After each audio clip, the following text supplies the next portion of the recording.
20 años después de que su propia hija la lastimara, una mujer humilde vio a Dios convertirla en millonaria. Déjanos un me gusta y compártenos en los comentarios desde qué parte del mundo nos estás viendo. En el corazón de Andalucía, donde los olivos milenarios abrazan las colinas como brazos protectores y el sol dorado baña cada piedra con la calidez de siglos pasados, se alza el pequeño pueblo de Alcalá de los Gazules. Sus calles empedradas susurran historias de generaciones que han encontrado refugio entre sus muros blancos encalados, donde las bugambillas purpúreas trepan por balcones de hierro forjado como lágrimas de color que abrazan las fachadas con ternura infinita. Era en una de esas casitas humildes, con la pintura desconchada por el paso implacable del tiempo y las ventanas que crujían con cada ráfaga del viento levante, donde vivía Rocío Valverde. Tenía 64 años y llevaba el peso de la soledad como una corona de espinas invisible que nadie más podía ver.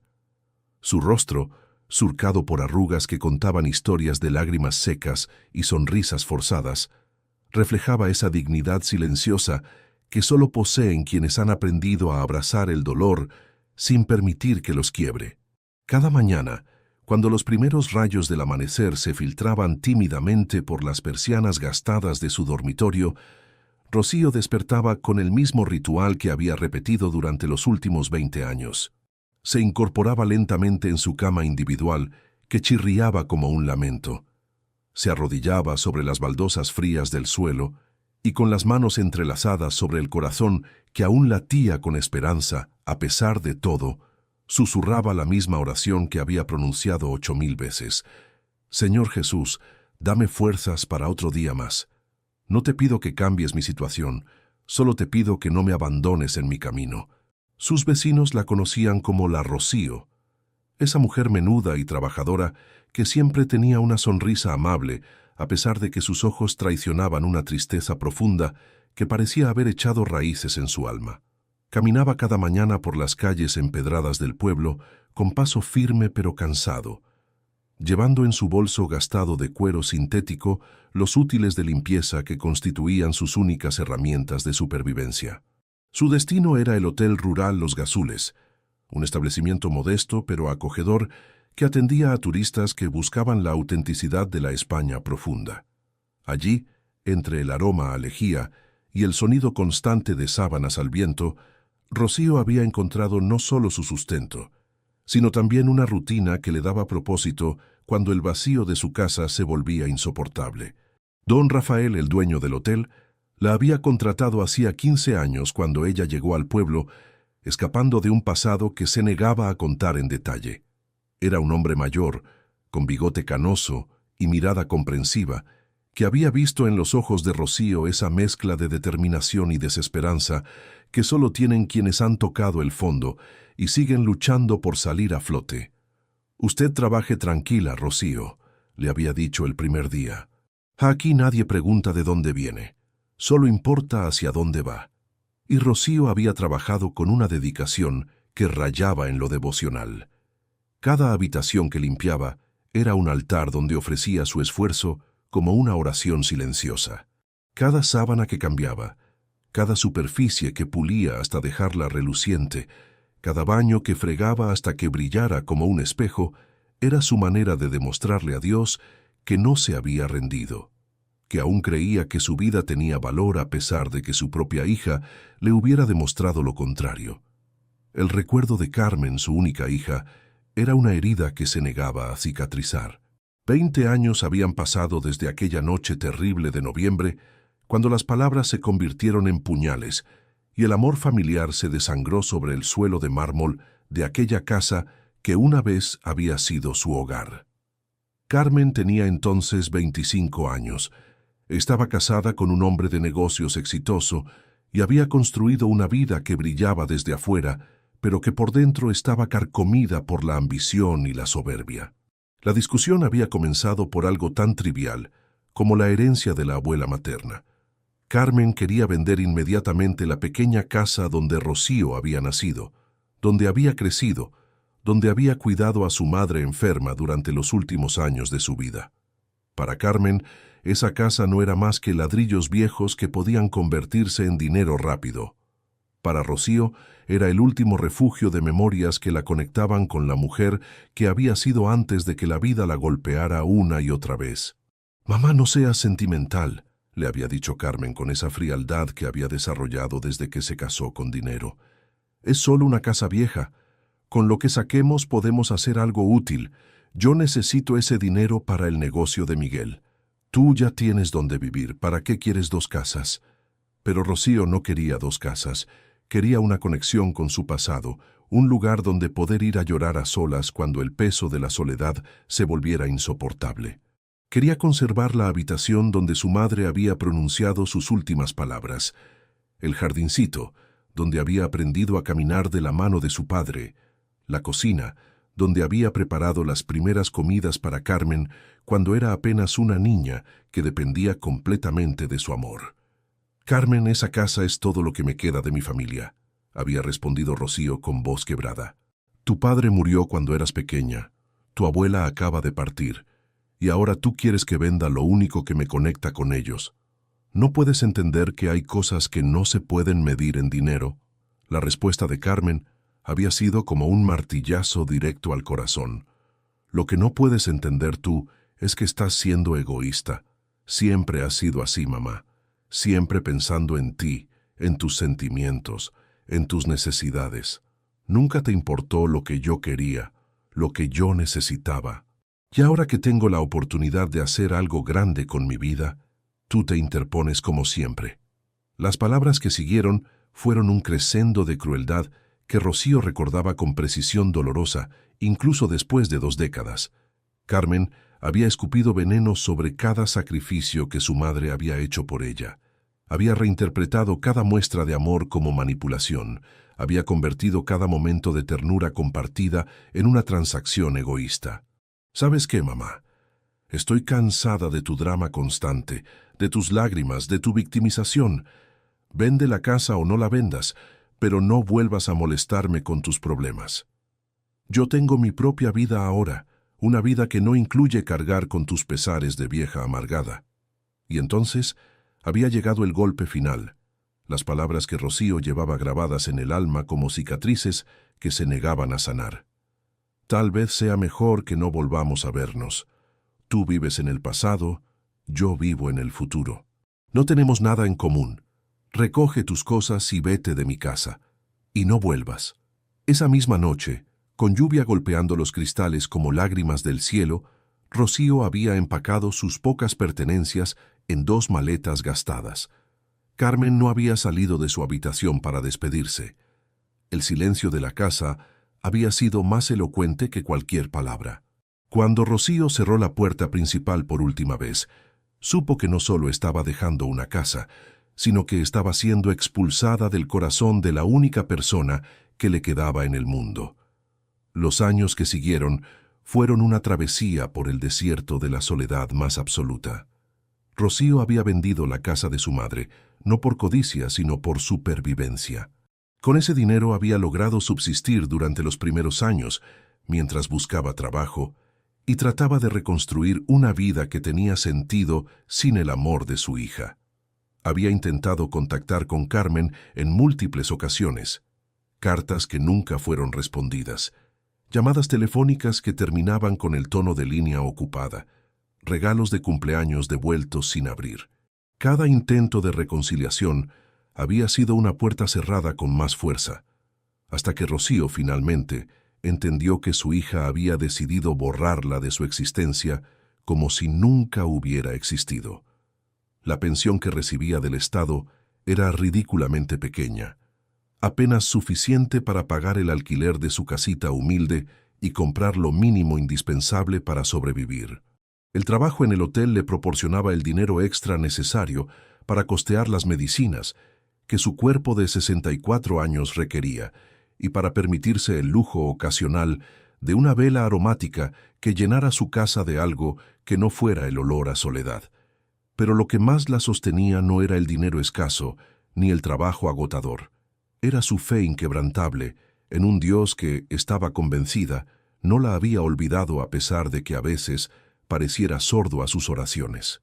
Cada domingo caminaba hasta la iglesia del pueblo, la parroquia de San Jorge, donde se sentaba en el mismo banco de madera carcomida, en la tercera fila del lado derecho, y derramaba su corazón ante el altar con una devoción que conmovía incluso al párroco más cínico. Don Antonio, el sacerdote que llevaba 15 años administrando los sacramentos en el pueblo, había llegado a conocer la historia de Rocío no porque ella la contara abiertamente, sino porque el dolor tiene un lenguaje propio que trasciende las palabras. La había visto llorar durante homilías sobre el perdón, la había escuchado susurrar oraciones desesperadas durante las misas de difuntos, la había observado encender velas por una hija perdida, con una regularidad que partía el alma. «Hermana Rocío», le había dicho una vez después de la misa dominical, «recuerde que Dios obra de maneras misteriosas. Cuando pensamos que nos ha abandonado, es cuando está preparando el milagro más grande de nuestras vidas». Rocío había sonreído con esa sonrisa triste que había perfeccionado a lo largo de los años, esa mueca que pretendía transmitir paz, pero que no lograba ocultar el abismo de dolor que llevaba por dentro. «Padre, yo ya no pido milagros, solo pido que me dé fuerzas para seguir adelante sin amargura, para perdonar a quien me lastimó y para morir en paz cuando llegue mi hora». Pero el padre Antonio había visto algo en los ojos de Rocío que ella misma no reconocía, una luz que se negaba a extinguirse, una esperanza que sobrevivía a pesar de haber sido atacada por todos los frentes. Era la mirada de alguien que había sido purificada por el sufrimiento, refinada como oro en el fuego, preparada para algo grande que aún no se manifestaba. Los días de Rocío transcurrían con la monotonía preciosa de quien ha encontrado paz en la rutina simple. Despertaba a las 6 de la mañana. Oraba durante 15 minutos arrodillada junto a su cama. Desayunaba café con una tostada mientras escuchaba el programa de radio religioso que la acompañaba desde hacía años, y caminaba hasta el hotel para comenzar su jornada laboral. En el hotel, su presencia había llegado a ser tan esencial como el aire que se respiraba. Los huéspedes a menudo comentaban sobre esa señora tan amable que limpia las habitaciones y siempre tiene una sonrisa, sin saber que detrás de esa sonrisa se escondía una historia de dolor transformado en servicio, de heridas convertidas en compasión. Sus compañeras de trabajo, todas mujeres de edad similar que habían llegado al hotel por circunstancias igualmente complicadas, habían formado con Rocío una hermandad silenciosa de supervivientes. Se llamaban entre ellas las Marías, en honor a las mujeres que acompañaron a Jesús en sus momentos más difíciles, y compartían no solo el trabajo, sino también las penas y las pocas alegrías que la vida les regalaba. «Rocío, tú tienes algo diferente», le había dicho una vez Esperanza, la cocinera del hotel, mientras pelaban patatas en la cocina durante el descanso del almuerzo. «Yo he conocido a muchas mujeres que han pasado por tragedias, pero tú tienes una paz que no se entiende. ¿Cómo lo haces?» Rocío había dejado de pelar por un momento. Había mirado por la ventana hacia las colinas cubiertas de olivos que se extendían hasta el horizonte y había respondido con una honestidad que solo surge de las profundidades del alma. «Esperanza, yo no tengo paz, tengo fe, y la fe no significa que no duela, significa que crees que el dolor tiene un propósito, aunque no puedas verlo». Las tardes eran el momento más difícil del día. Cuando terminaba su jornada laboral y regresaba a su casita silenciosa, el peso de la soledad caía sobre sus hombros como una manta húmeda que amenazaba con asfixiarla. Era entonces cuando encendía la televisión, no para ver los programas, sino para llenar el vacío con voces humanas, que le recordaran que el mundo seguía girando, aunque su mundo personal se hubiera detenido hacía 2 décadas. Cenaba frugalmente, siempre agradeciendo a Dios por los alimentos aunque fueran escasos, y después se sentaba en su único sillón cómodo a tejer bufandas y gorros para los niños del orfanato del pueblo vecino. Era su manera de mantener las manos ocupadas mientras su corazón procesaba el dolor de cada día, su forma de transformar la soledad en algo útil para otros que también necesitaban calor. Antes de acostarse, desenvolvía de su papel de seda una fotografía amarillenta que guardaba en el cajón de su mesita de noche. Era una imagen de Carmen a los 5 años, sonriendo con esa alegría inocente que solo tienen los niños que se sienten completamente amados. En la foto, Carmen llevaba un vestido blanco que Rocío había cosido a mano, con encajes que había tardado semanas en aplicar con la paciencia infinita del amor maternal. «Buenas noches, mi niña», le susurraba a la fotografía cada noche. «Que Dios te bendiga donde quiera que estés, que seas feliz, aunque esa felicidad no me incluya a mí». Era un ritual de perdón diario que Rocío había desarrollado sin darse cuenta, una manera de liberar el resentimiento antes de que echara raíces venenosas en su corazón, porque había aprendido, a través de años de sufrimiento refinado, que el perdón no era algo que se hacía una vez, sino algo que se elegía hacer cada día, cada hora, cada vez que el dolor amenazaba con convertirse en amargura. Los domingos por la tarde eran especialmente duros. Era cuando veía a las familias paseando por la plaza del pueblo, abuelas cargando a sus nietos, hijas adultas caminando del brazo de sus madres, conversaciones llenas de complicidad y cariño que a Rocío le recordaban lo que había perdido. Pero incluso en esos momentos de dolor más intenso, había aprendido a convertir la envidia en intercesión, orando por esas familias para que valoraran lo que tenían y nunca experimentaran la separación que ella conocía tan íntimamente. Una tarde de octubre, mientras caminaba por el centro del pueblo después de hacer algunas compras en el mercado local, Rocío se encontró con una escena que le atravesó el corazón como una flecha certera. Una joven madre estaba discutiendo acaloradamente por teléfono mientras su niña pequeña tiraba de su falda, tratando de llamar su atención. «No me importa lo que piense mi madre», gritaba la mujer al teléfono. «Es una entrometida que solo sabe criticar todo lo que hago. Estoy harta de sus consejos y de sus dramas». La niña, que no podía tener más de 4 años, había comenzado a llorar al escuchar los gritos de su madre. Sus lagrimitas rodaban por sus mejillas sonrosadas mientras seguía tirando de la falda, buscando desesperadamente una muestra de cariño, o al menos de atención. Rocío se acercó despacio, con esa delicadeza que había aprendido en años de tratar con el dolor ajeno, y se agachó hasta quedar a la altura de la niña. Le ofreció un caramelo que llevaba en su bolso y le secó las lágrimas con un pañuelo limpio que siempre llevaba consigo. «No llores, pequeña», le susurró con una ternura que brotaba de las profundidades de su alma maternal. «A veces los adultos dicen cosas que no sienten realmente. Tu mamá te ama mucho, solo que está pasando por un momento difícil». La joven madre había terminado su llamada y se había acercado a Rocío con desconfianza inicial, pero al ver la bondad genuina en los ojos de la anciana, su actitud se había suavizado. «Perdone, señora, mi hija no debería molestarla». «No molesta en absoluto», respondió Rocío, incorporándose lentamente. «Es una niña preciosa. Disfrútela mientras es pequeña, porque crecen tan rápido que cuando queremos darnos cuenta, ya no nos necesitan».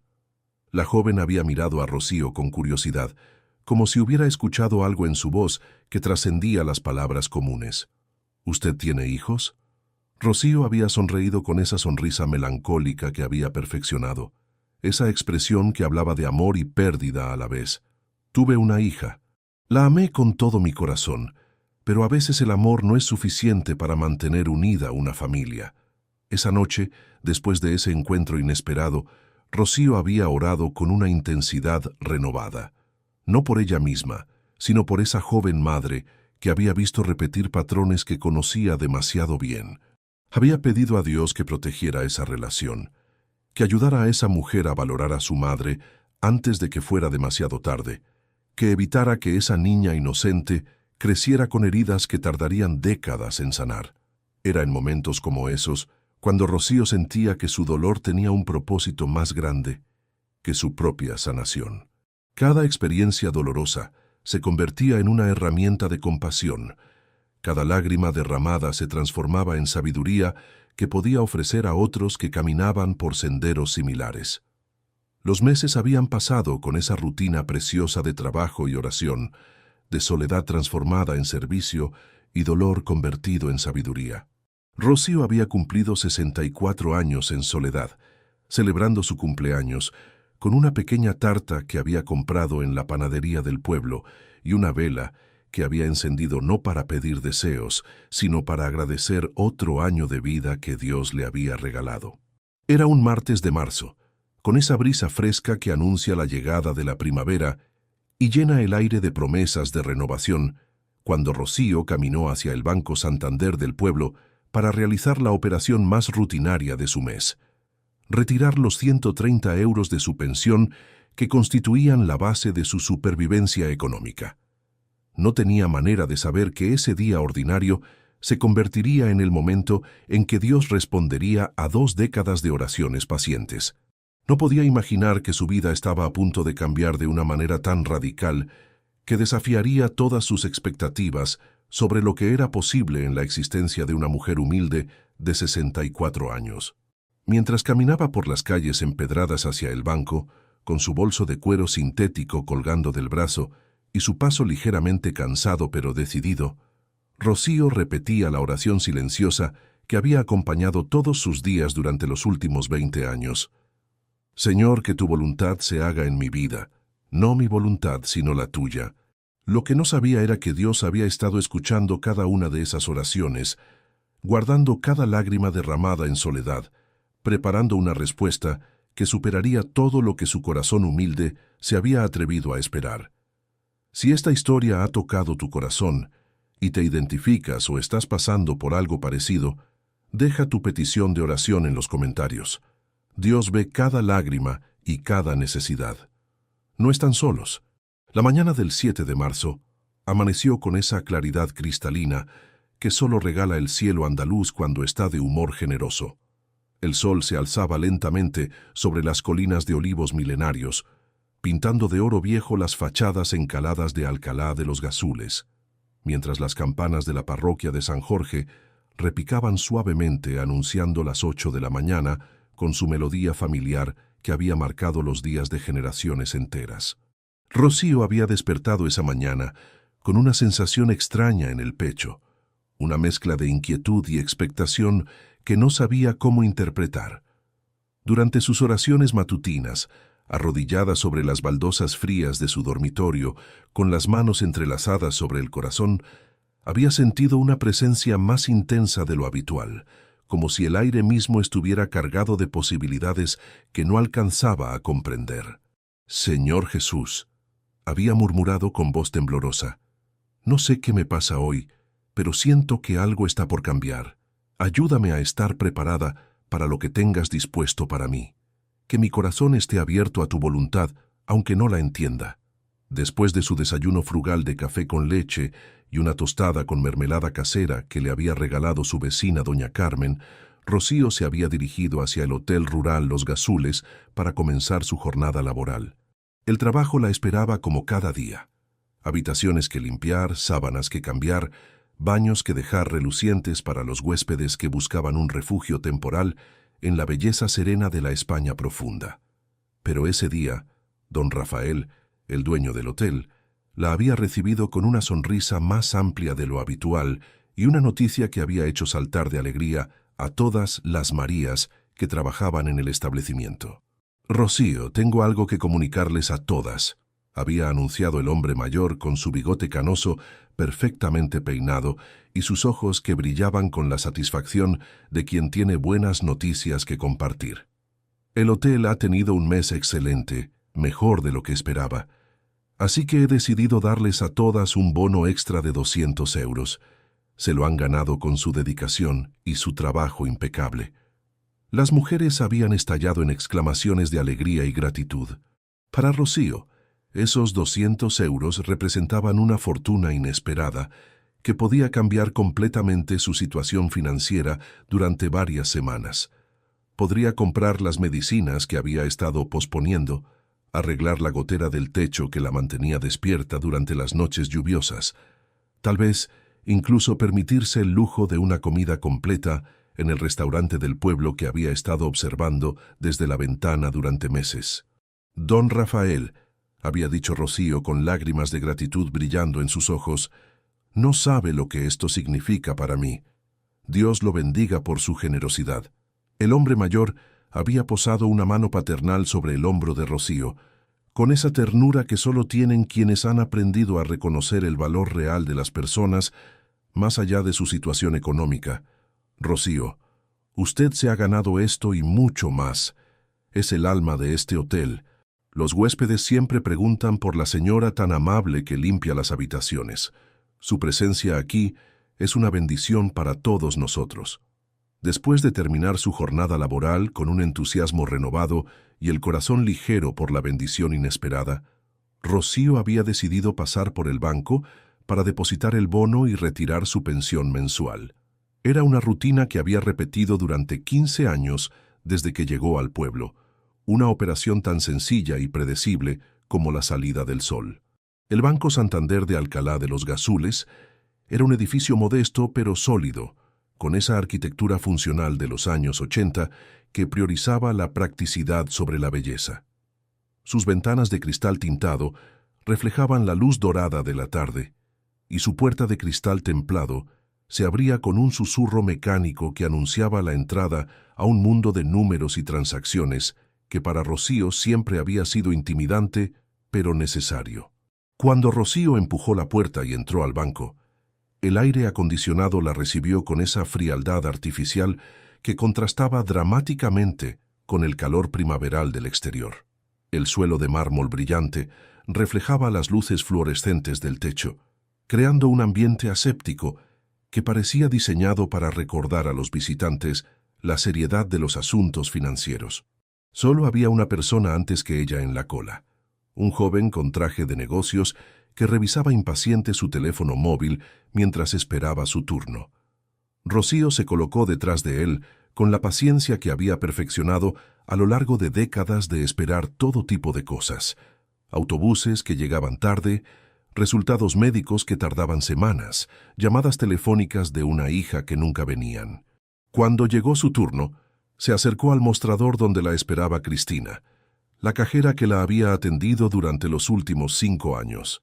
Era una mujer joven, de unos 30 años, con cabello castaño recogido en un moño profesional y una sonrisa amable que siempre había hecho sentir a Rocío como una persona valorada en lugar de una molestia burocrática.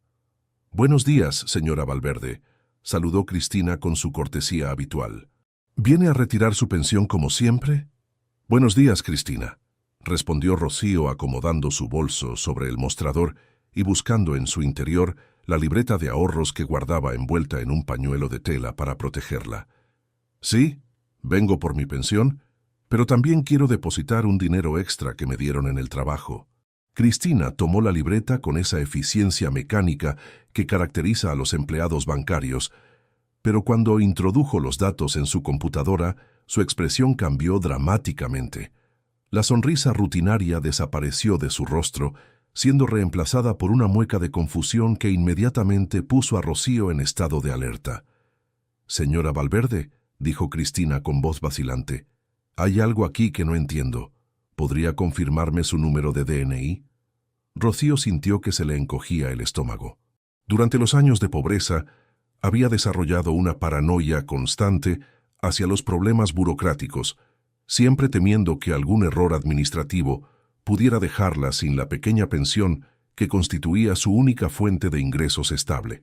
«Por supuesto», respondió con voz temblorosa, y recitó de memoria los 8 dígitos y la letra que habían definido su identidad legal durante más de 60 años. Cristina verificó los números, pero su expresión de confusión se intensificó aún más. Tecleó furiosamente en su ordenador, revisó varias pantallas y finalmente levantó la vista hacia Rocío con ojos muy abiertos. «Señora Valverde, necesito que se siente un momento», dijo con voz que temblaba ligeramente. «Voy a llamar al director de la sucursal. Hay algo aquí que está muy por encima de mi capacidad de gestión». El corazón de Rocío comenzó a latir con una fuerza que podía escuchar en sus propios oídos. Sus manos se aferraron al bolso como si fuera un salvavidas, y una película de sudor frío cubrió su frente, a pesar de la temperatura controlada del banco. «¿He hecho algo malo?», preguntó con la voz quebrada de quien ha aprendido a esperar lo peor de la vida. «¿Hay algún problema con mi cuenta?» «No, señora, no ha hecho nada malo», se apresuró a tranquilizarla Cristina, aunque su propia agitación era evidente. Pero hay un depósito en su cuenta que no entiendo cómo llegó ahí. Es una cantidad muy grande, señora Valverde. Muy grande. Rocío se aferró al borde del mostrador, sintiendo como si el suelo bajo sus pies hubiera comenzado a moverse como durante un terremoto silencioso. ¿Qué quiere decir con una cantidad muy grande? Antes de que Cristina pudiera responder, apareció don Miguel Herrera, el director de la sucursal, un hombre de unos 50 años con cabello plateado y gafas que le daban un aire de autoridad tranquila.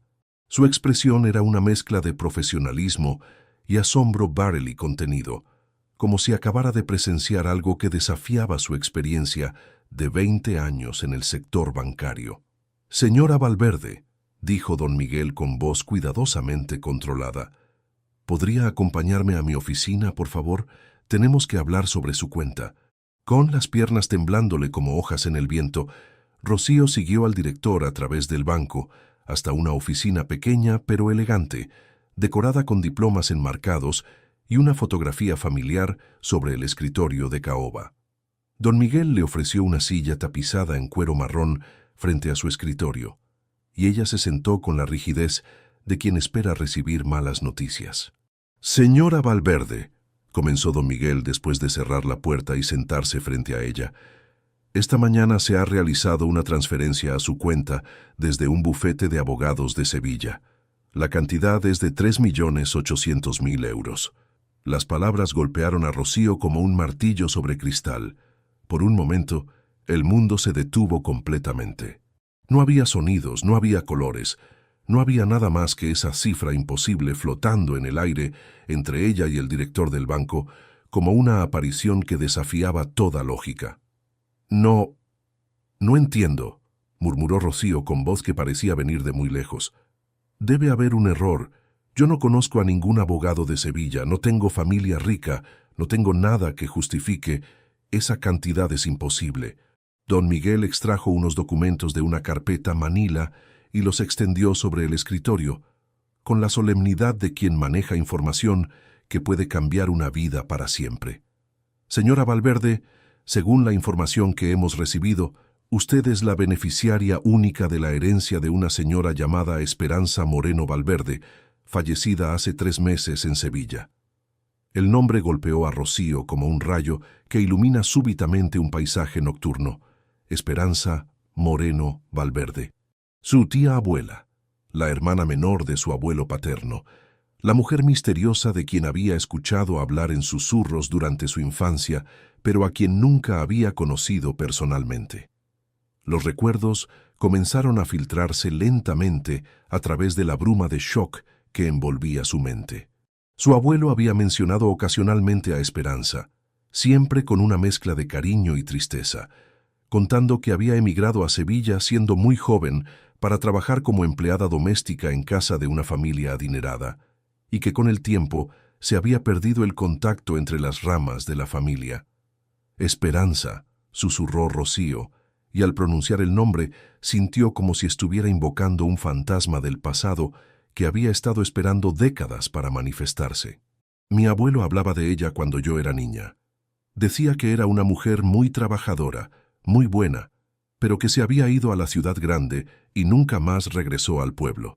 Don Miguel asintió con gravedad mientras ordenaba los documentos frente a él. Según el testamento, la señora Esperanza Moreno Valverde murió sin descendencia directa a los 92 años de edad. Había trabajado durante más de 70 años para la misma familia sevillana, los Mendoza Santillán, propietarios de una importante empresa de aceitunas. Al parecer, la familia la consideraba como una hija adoptiva y la incluyó en varias transacciones inmobiliarias muy favorables a lo largo de los años. Las palabras del director flotaban alrededor de Rocío como mariposas que no lograba atrapar. La realidad de lo que estaba escuchando era tan ajena a su experiencia de vida que su mente se negaba a procesarla completamente. «Cuando la señora Esperanza murió», continuó don Miguel, «dejó testamento notarial especificando que toda su herencia debía ir a parar a la descendiente más cercana de mi querido hermano mayor, Joaquín Valverde». Los abogados han estado buscándola durante 3 meses, señora Valverde. Usted es la única descendiente viva de esa rama familiar. Rocío se llevó las manos temblorosas al pecho, donde el corazón le latía con tanta fuerza que temía que fuera a salírsele del cuerpo. Pero 3 millones de euros, eso es más dinero del que he visto en toda mi vida. ¿Está seguro de que no hay un error?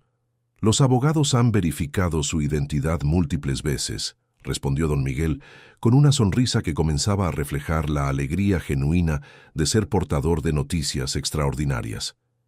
Señora Valverde, no hay error.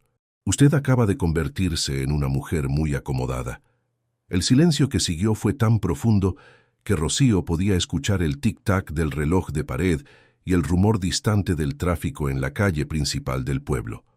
Cerró los ojos y por un momento se sintió como si estuviera flotando en un espacio donde las leyes normales de la realidad habían sido suspendidas. ¿Qué incluye exactamente la herencia?, preguntó finalmente, con voz que sonaba extraña, incluso a sus propios oídos. Don Miguel consultó los documentos con la meticulosidad de un cirujano revisando un expediente médico. Además del dinero en efectivo, usted ha heredado una finca de 120 hectáreas de olivares en la provincia de Sevilla, valorada en aproximadamente 2 millones de euros adicionales.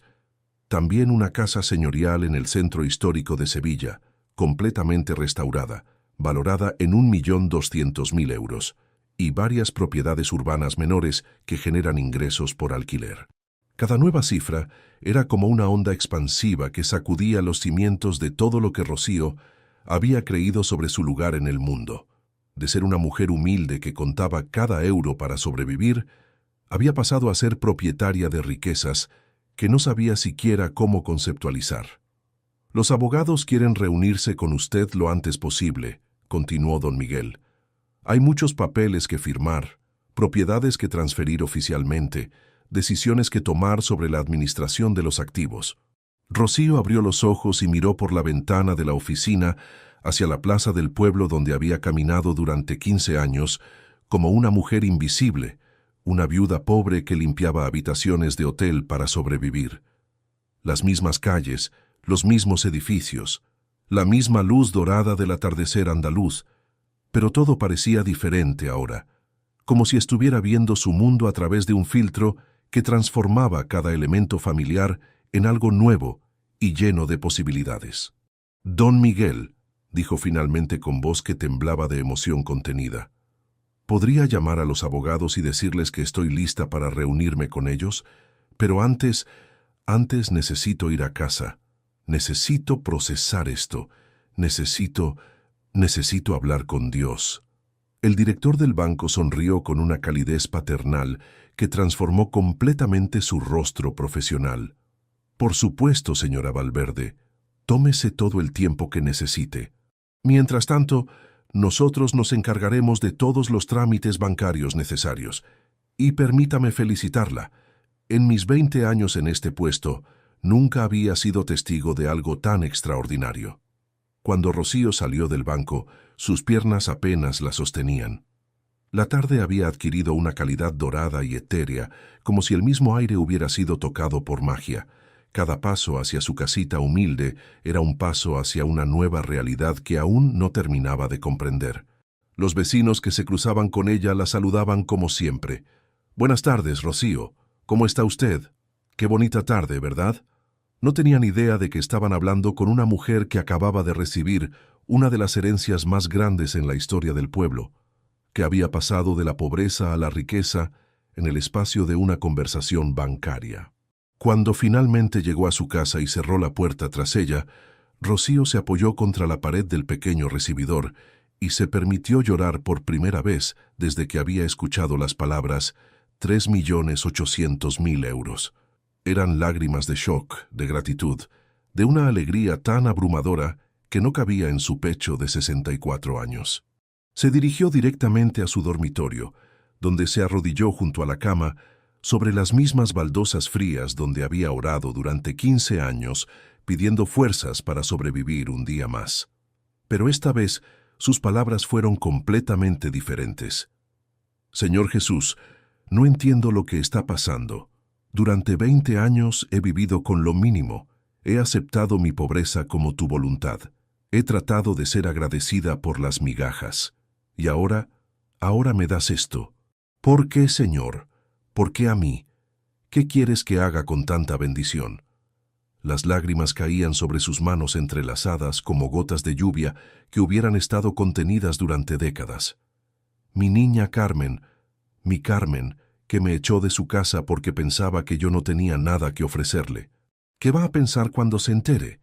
¿Querrá volver a mi vida ahora que tengo dinero? ¿Y cómo sabré si me busca por amor o por interés?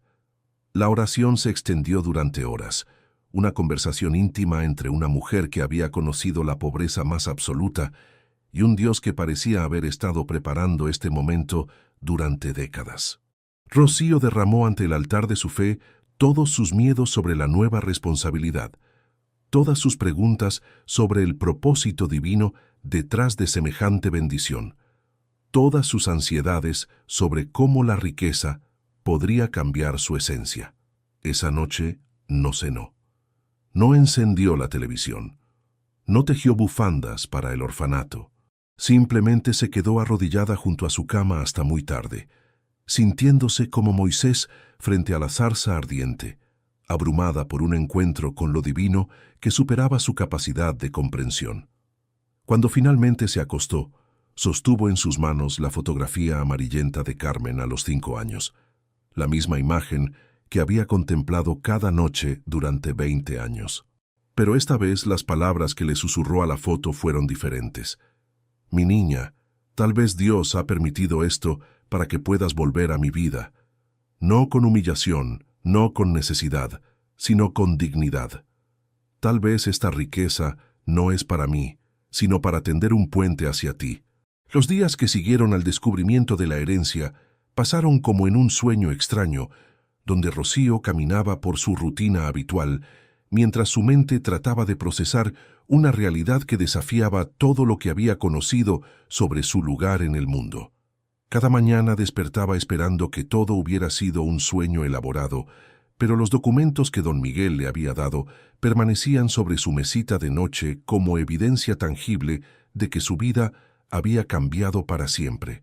El miércoles por la mañana, siguiendo el consejo del director del banco, Rocío tomó el autobús regional hacia Sevilla para reunirse con los abogados del bufete Mendoza Asociados. Era la primera vez en 15 años que salía de los límites de Alcalá de los Gazules, y durante todo el viaje de 2 horas observó por la ventanilla del autobús el paisaje andaluz que se extendía ante sus ojos como una pintura en movimiento. Los olivares se sucedían uno tras otro, formando patrones geométricos que parecían extenderse hasta el infinito, salpicados ocasionalmente por cortijos blancos que brillaban bajo el sol como perlas incrustadas en terciopelo verde. Era un paisaje que conocía de toda la vida, pero que ahora observaba con ojos diferentes, sabiendo que una parte considerable de esa tierra ahora le pertenecía. Sevilla la recibió con su sinfonía urbana de tráfico, voces y construcción, un contraste dramático con la tranquilidad rural a la que se había acostumbrado.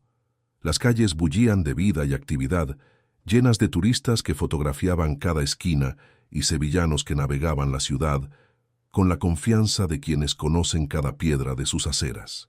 El bufete de abogados estaba ubicado en un edificio señorial del centro histórico, con esa elegancia discreta que habla de tradición y solvencia económica. Cuando Rocío empujó la puerta de cristal emplomado y entró al vestíbulo de mármol, se sintió completamente fuera de lugar con su vestido sencillo y su bolso de cuero sintético, como una campesina que hubiera sido transportada accidentalmente a un palacio. La recepcionista, una joven impecablemente vestida con traje de chaqueta azul marino, la saludó con una profesionalidad cálida que inmediatamente tranquilizó los nervios de Rocío. «Señora Valverde, el señor licenciado Mendoza la está esperando, si es tan amable de seguirme».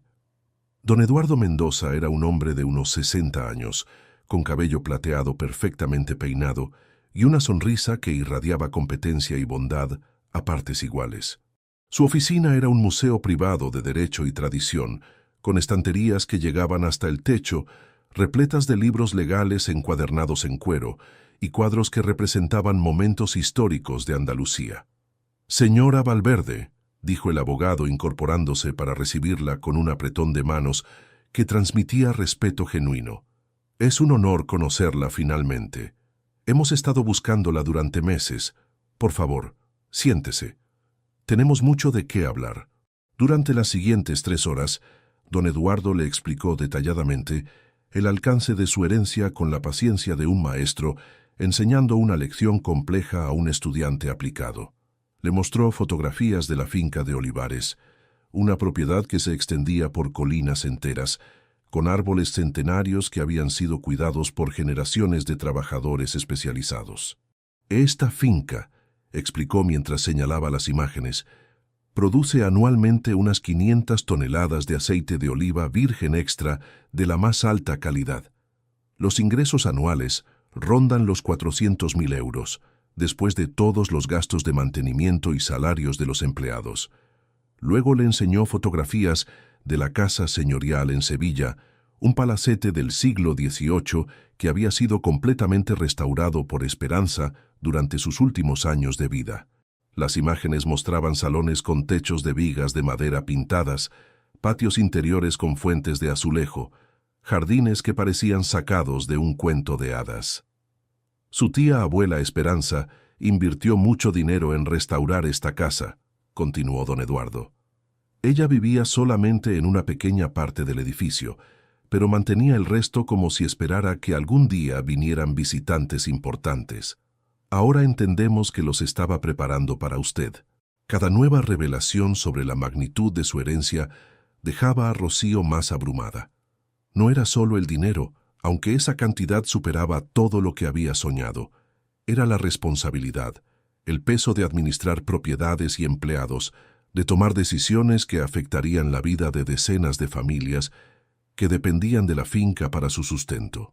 «Don Eduardo», preguntó Rocío con voz vacilante, «¿yo tengo que administrar todo esto personalmente? No sé nada sobre olivares ni sobre propiedades urbanas, apenas sé leer contratos sencillos». El abogado sonrió con una comprensión paternal que tranquilizó inmediatamente las ansiedades de Rocío. «Señora Valverde, su tía abuela pensó en eso. Dejó instrucciones específicas para que nosotros continuemos administrando sus propiedades si usted así lo desea. Usted puede vivir tranquilamente de los ingresos sin preocuparse por los detalles operativos. Pero», agregó con una expresión más seria, «hay una condición especial en el testamento que debo comunicarle».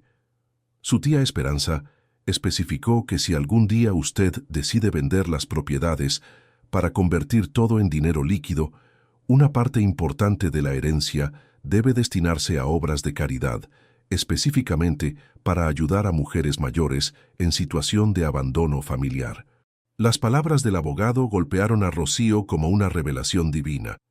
Esperanza, una mujer a quien nunca había conocido personalmente, había vivido una vida paralela a la suya, sola, sin familia directa, trabajando incansablemente hasta edad avanzada. Y desde esa experiencia compartida de soledad, había decidido crear un puente hacia la única familiar que le quedaba, con la condición de que esa bendición se extendiera a otras mujeres que vivían circunstancias similares. «Don Eduardo», murmuró Rocío con lágrimas brillando en sus ojos, «mi tía Esperanza entendía exactamente lo que yo he vivido, ¿verdad?» «Más de lo que usted puede imaginar», respondió el abogado con voz suave. «Durante nuestras conversaciones en sus últimos años, ella me habló mucho sobre la soledad de las mujeres mayores, sobre cómo la sociedad las hace invisibles cuando ya no son jóvenes o cuando sus familias las abandonan. Su herencia no es solo dinero, señora Valverde, es una misión».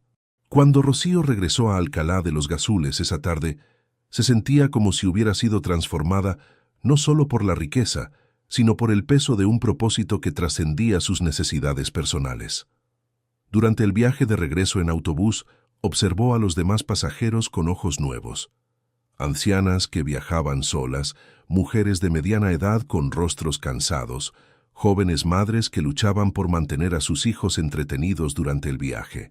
Cada rostro le recordaba que su nueva situación no era solo una bendición personal, sino una oportunidad de ser instrumento de bendición para otros. La responsabilidad la abrumaba tanto como la gratitud. Esa noche, después de cenar frugalmente como había hecho durante 15 años, los hábitos de la pobreza no desaparecen de la noche a la mañana, Rocío se sentó en su único sillón cómodo y tomó una decisión que cambiaría el curso de los acontecimientos de manera inesperada. Sacó de un cajón de su cómoda un papel y un bolígrafo y comenzó a escribir una carta que había estado componiendo mentalmente durante 20 años. Mi querida Carmen, sé que hace mucho tiempo decidiste que yo no tenía lugar en tu vida y he respetado esa decisión durante todos estos años, aunque me haya dolido más de lo que las palabras pueden expresar.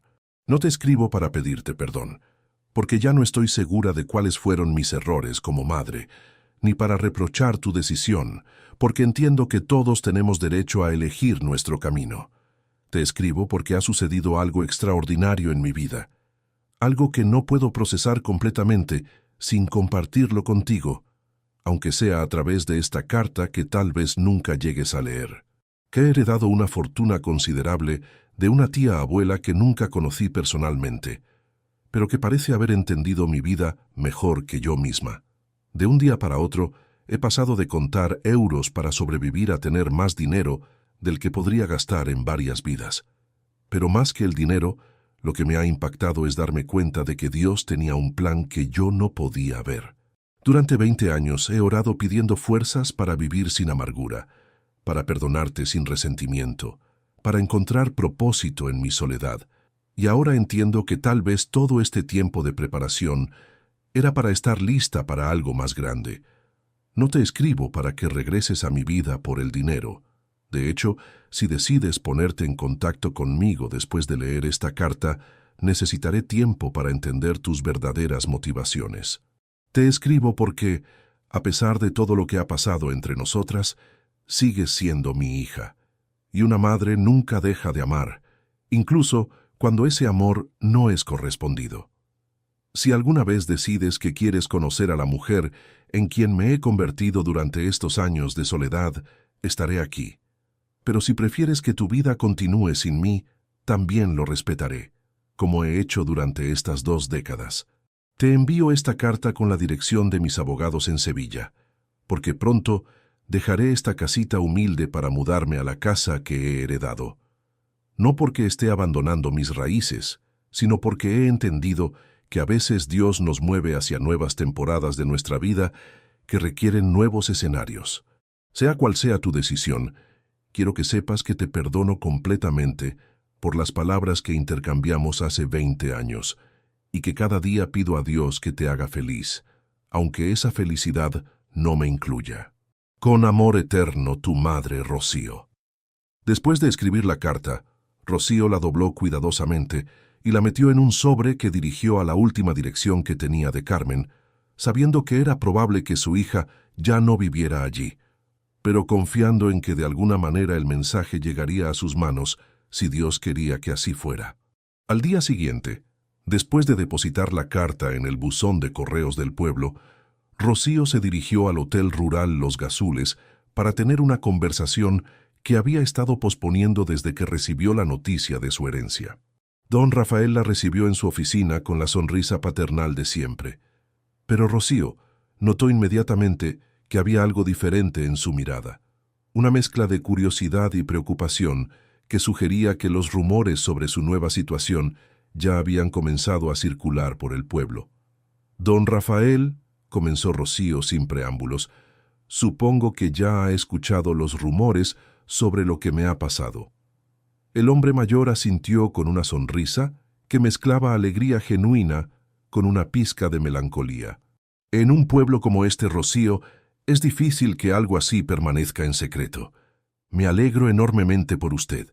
Se merece toda la felicidad del mundo después de todo lo que ha trabajado aquí.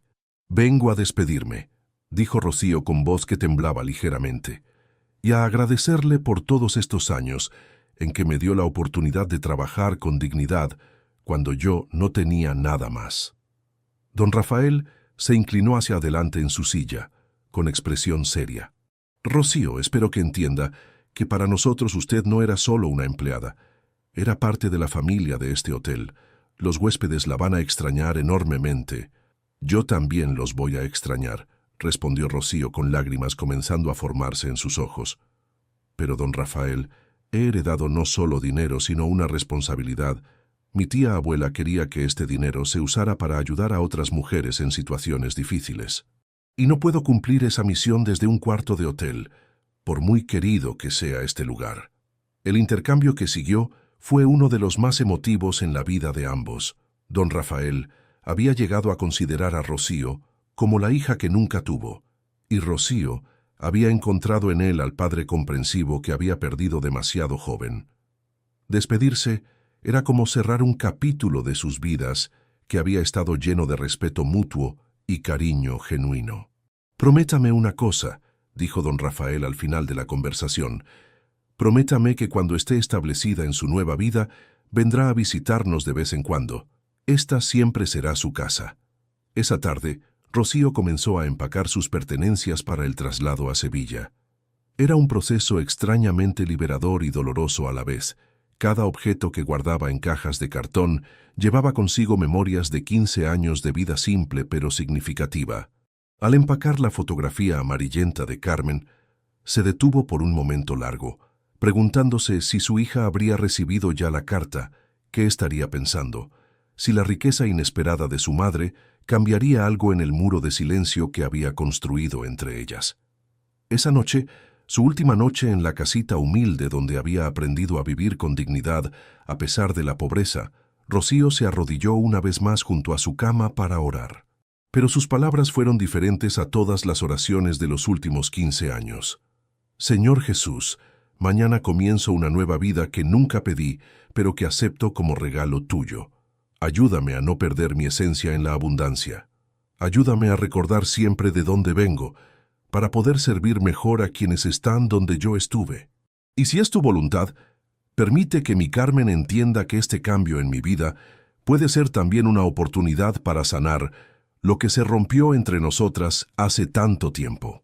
Lo que Rocío no sabía era que a 300 kilómetros de distancia, en un elegante apartamento de Madrid, una mujer de 45 años había recibido esa misma tarde una carta que había estado evitando leer durante horas y que finalmente se había decidido a abrirla con manos que temblaban de una mezcla de curiosidad y temor que no había sentido en 20 años. Carmen Valverde de Mendoza se había convertido en exactamente el tipo de mujer que había soñado ser a los 25 años. Exitosa, independiente, respetada en su círculo social madrileño, casada con un empresario próspero, madre de 2 hijos universitarios que la admiraban, propietaria de un apartamento en el barrio de Salamanca, que aparecía ocasionalmente en revistas de decoración. Era la representación perfecta del triunfo personal según los estándares de una sociedad que mide el valor humano en logros tangibles y estatus social. Pero esa tarde de abril, mientras sostenía en sus manos una carta con letra temblorosa que reconoció inmediatamente a pesar de no haberla visto en 2 décadas, Carmen sintió como si todas las defensas que había construido alrededor de su corazón comenzaran a agrietarse como cristal bajo presión. La carta había llegado esa mañana, reenviada por tercera vez desde direcciones anteriores hasta encontrar finalmente su ubicación actual. El sobre llevaba el sello de Correos Español y una letra que había sido grabada en su memoria durante su infancia, cuando esa misma mano escribía notas de amor en su lonchera escolar y cartas de disculpa cuando tenían pequeñas discusiones de madre e hija. Durante horas, Carmen había evitado abrir el sobre, colocándolo en diferentes lugares de su apartamento, como si cambiarlo de ubicación pudiera cambiar su contenido. Lo había puesto sobre la mesa del comedor, luego en su escritorio, después en la mesita de noche. Y finalmente había terminado sosteniéndolo en sus manos mientras se sentaba en su sillón favorito, frente a la ventana que daba a una de las calles más elegantes de Madrid. Cuando finalmente rompió el sello y desplegó la carta, las primeras líneas la golpearon con una fuerza emocional que no había experimentado desde aquella terrible noche de noviembre, 20 años atrás, cuando había decidido borrar a su madre de su vida con la frialdad quirúrgica de quien amputa una extremidad gangrenada. «Mi querida Carmen». Las palabras danzaron frente a sus ojos como fantasmas del pasado que se negaban a permanecer enterrados. Su primera reacción fue de irritación. ¿Cómo se atrevía su madre a escribirle después de tanto tiempo? ¿Qué derecho tenía a llamarla querida, después de que ella había dejado claro que no quería mantener contacto? Pero mientras seguía leyendo, algo extraordinario comenzó a suceder en su interior. La irritación se transformó lentamente en sorpresa, luego en incredulidad, y finalmente en una emoción compleja que no sabía cómo nombrar. Su madre había heredado una fortuna. Su madre, la mujer a quien había echado de su casa llamándola vieja amargada, se había convertido en millonaria. La ironía era tan grotesca que Carmen no sabía si reír o llorar, pero lo que realmente la desarmó completamente no fue la noticia de la herencia, fue el tono de la carta. No había reproches, no había victimización, no había manipulación emocional. Solo había una dignidad serena y un amor que se había mantenido intacto a pesar de 20 años de rechazo absoluto. «No te escribo para que regreses a mi vida por el dinero», había escrito su madre. «De hecho, si decides ponerte en contacto conmigo después de leer esta carta, necesitaré tiempo para entender tus verdaderas motivaciones». Carmen dejó caer la carta sobre su regazo y se cubrió el rostro con las manos. Por primera vez en 2 décadas, se permitió recordar realmente a la mujer que había expulsado de su vida. No la versión distorsionada que había construido en su mente para justificar su decisión, sino la madre real, que había sacrificado todo por ella. Los recuerdos llegaron como una avalancha incontenible. Su madre trabajando dobles turnos en la fábrica textil para pagarle clases de piano. Su madre cosiendo a mano los vestidos más bonitos para que ella fuera la niña mejor vestida de su clase. Su madre velándola durante las noches de fiebre, cantándole canciones de cuna hasta que el sueño la vencía. Su madre llorando de alegría en su graduación universitaria, orgullosa de que su hija hubiera logrado lo que ella nunca había tenido oportunidad de alcanzar. ¿Cuándo había comenzado a ver esos sacrificios como cargas? ¿Cuándo había empezado a interpretar el amor incondicional como debilidad? ¿En qué momento había decidido que la humildad de su madre era una vergüenza que manchaba su nueva imagen de mujer exitosa? Miguel, su esposo, llegó a casa esa tarde y la encontró sentada en el mismo sillón donde había estado durante horas, con la carta aún en sus manos y lágrimas secas marcando surcos en sus mejillas perfectamente maquilladas. «Carmen, ¿qué te pasa?», preguntó con esa preocupación genuina que había caracterizado sus 20 años de matrimonio. «¿Ha pasado algo malo?». Carmen le extendió la carta sin decir palabra. Miguel la leyó en silencio, y cuando terminó, miró a su esposa con una expresión que mezclaba sorpresa y algo que parecía ser comprensión. «¿Esta es tu madre?», preguntó suavemente. «¿La mujer de quien nunca hablas?». «Sí», murmuró Carmen con voz quebrada. «La mujer a quien eché de mi vida como si fuera basura». Miguel se sentó junto a ella en el sofá, tomando sus manos entre las suyas con esa ternura que había aprendido a ofrecer durante los pocos momentos en que su esposa permitía que sus defensas se agrietaran. «Carmen, en todos estos años de matrimonio, nunca me has contado realmente qué pasó entre ustedes. Solo que habían tenido una discusión terrible y que habías decidido cortar la relación». Por primera vez en 2 décadas, Carmen comenzó a contarle a alguien la historia completa de aquella noche de noviembre. Le habló de la discusión sobre la herencia de la abuela, de las palabras crueles que había pronunciado, de la frialdad con que había expulsado a su madre de su casa. Pero mientras relataba los hechos, se dio cuenta de que la versión que había estado repitiendo en su mente durante años estaba llena de justificaciones que ahora sonaban huecas y crueles. «¿Y nunca trataste de contactarla?», preguntó Miguel cuando Carmen terminó su relato. Al principio estaba demasiado orgullosa. Pensaba que ella debía disculparse primero. Después, cuando comencé a arrepentirme, ya habían pasado varios años y me daba vergüenza admitir que había estado equivocada. Y luego se volvió más fácil pretender que ella no existía que enfrentar lo que había hecho. Miguel guardó silencio durante varios minutos, procesando la información que acababa de recibir. Cuando finalmente habló, sus palabras fueron como flechas certeras que atravesaron todas las defensas que Carmen había construido.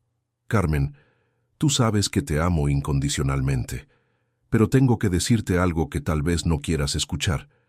En todos estos años, he visto cómo tratas a la gente que consideras inferior socialmente, con las empleadas domésticas, con los camareros, con cualquiera que no esté a tu nivel económico. Eres educada, pero hay una frialdad en ti que me ha preocupado. Ahora entiendo de dónde viene. Las palabras de Miguel fueron como un espejo que Carmen no había querido mirar durante años.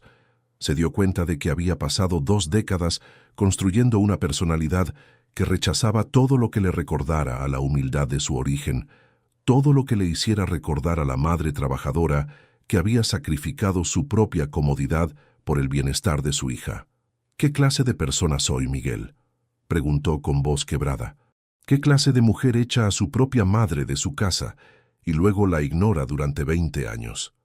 Eres una persona que cometió un error terrible cuando era joven y orgullosa, respondió Miguel con honestidad compasiva. Pero también eres una persona que todavía puede corregir ese error si tienes el valor de hacerlo. Esa noche, Carmen no pudo dormir. Se quedó despierta hasta el amanecer, leyendo y releyendo la carta de su madre, tratando de reconciliar la imagen de la vieja amargada que había construido en su mente con la realidad de una mujer que había vivido 20 años de soledad sin amargura, 20 años de pobreza sin resentimiento, 20 años de rechazo sin dejar de amar. A las 6 de la mañana, tomó una decisión que cambiaría el curso de ambas vidas para siempre. Se dirigió a su escritorio, tomó papel y pluma y comenzó a escribir la carta más difícil de su vida. Mamá, no sé si tengo derecho a llamarte así después de tanto tiempo, pero no encuentro otra palabra que exprese lo que siento en este momento. Recibí tu carta ayer y desde entonces no he podido hacer otra cosa que llorar.